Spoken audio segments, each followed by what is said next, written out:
With gaming hardware getting increasingly expensive and harder to find, the concept of you will own nothing and be happy becoming more common, and no real solution in sight, it makes me ask the question, is gaming still a viable hobby? But before I can answer that question, I want to show you this, my first ever graphics card. Funnily enough, it's been one of the most popular GPUs over the past few years, the NVIDIA RTX 3060 12GB. This was part of my first PC that I built back in 2022. At the time, I had a $1,000 budget, which got you a current gen but mid to low tier build. The most important components being a Ryzen 5 5600, 16GB of RAM, a 1TB SSD, and the RTX 3060 12GB version. Now, if you were to build something similar, a low to mid tier PC today, it doesn't look nearly as promising. Yeah, you can still get the same amount of RAM and storage, but it's been 4 years since then, so realistically both of those should be doubled and still fit within a $1,000 budget. For the GPU, things look good on paper. The RTX 5060 is around 40% faster, but there's one major problem. It only has 8GB of VRAM, which is a major downgrade. Like I said, I had the 12GB version of the 3060, and in a lot of modern games today, 8GB just doesn't cut it anymore. And this really highlights one of the biggest issues in gaming right now: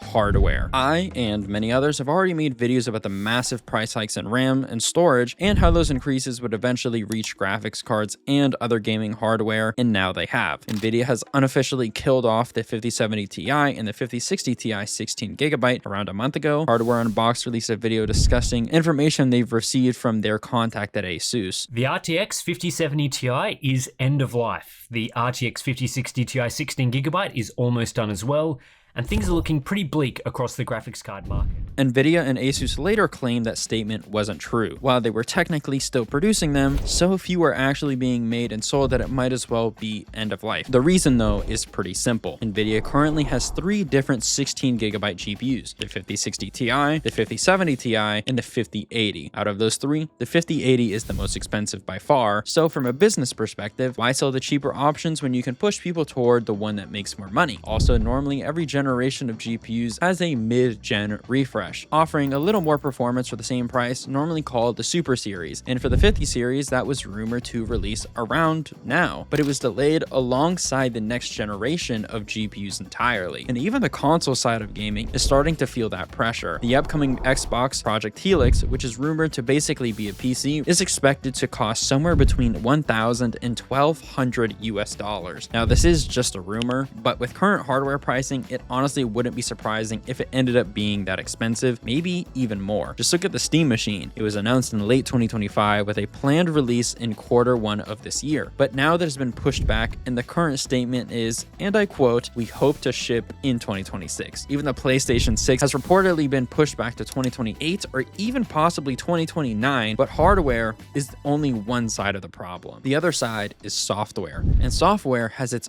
own set of issues, and I'd like to split them into 2 different categories: services and everything involving the games themselves. Starting with services, going back to what I said earlier, you will own nothing and be happy. The basic idea is having access to something but not actually owning it, usually through a subscription service. A new example of this comes from Sony, who are now renting out PS5s in the UK. The cheapest option is a PS5 Slim over a 36-month plan, which just costs under $500 over those 36 months, which basically is the same price as just buying the console outright, except there's one big difference. After those 36 months, you don't actually own it. Now, I understand that some people can't afford to buy a PS5 up front, but at that point, why not buy a used one for around $300 and put that on a payment plan instead? At least at the end of the day, you'd still own it. Another controversial example is with NZXT, which is currently facing some legal backlash over its subscription PC program. And I'm not going to go too deep into that topic since there are already plenty of videos covering it, but I'll just say this: don't do it. The base specs are honestly pretty bad, especially for $80 a month for their base model. Some go upwards of $200-300, so please do not do this. Microsoft isn't absent from this either. Game Pass, their game subscription program, once a good options to rent games at a reasonable price, is now upwards of $30 a month as of last year, making it $360 a year. And yes, of course, you don't own the games ever. But now moving over to the games themselves. Games are getting more expensive, and they're likely going to continue getting more expensive because we're at a time where studios expect their games to be massive successes. And if a game performs at anything less than that, it's considered a failure, sometimes even a catastrophic one. A recent example of this is Highguard, a PvP shooter that released in late January of this year. By the time this video goes up, the game will already be shut down. And it's not like this is a Concord level failure, at least on paper. Concord peaked at less than 700 players. 700 players, and it had a $200+ million budget. Highguard peaked at just under 100,000 players. Yes, a lot of that was probably because it was free to play, but still, what exactly was the expectation here? Did they expect Fortnite level success just because the game was made by former Titanfall developers? And the worst part about situations like this is the employees. When games fail like this, people lose their jobs. There is an exact number in this case, but considering the entire game shut down, it's safe to assume most, if not all, of the employees were laid off. To make things even worse, games are also becoming more optimized and unfinished. A lot of modern releases follow the exact same pattern: launch first, attempt to fix it later. With engines like Unreal Engine 5 and technologies like upscaling and frame generation, it's become easier for developers to ignore optimizing their games. And honestly, right now, things are not looking great.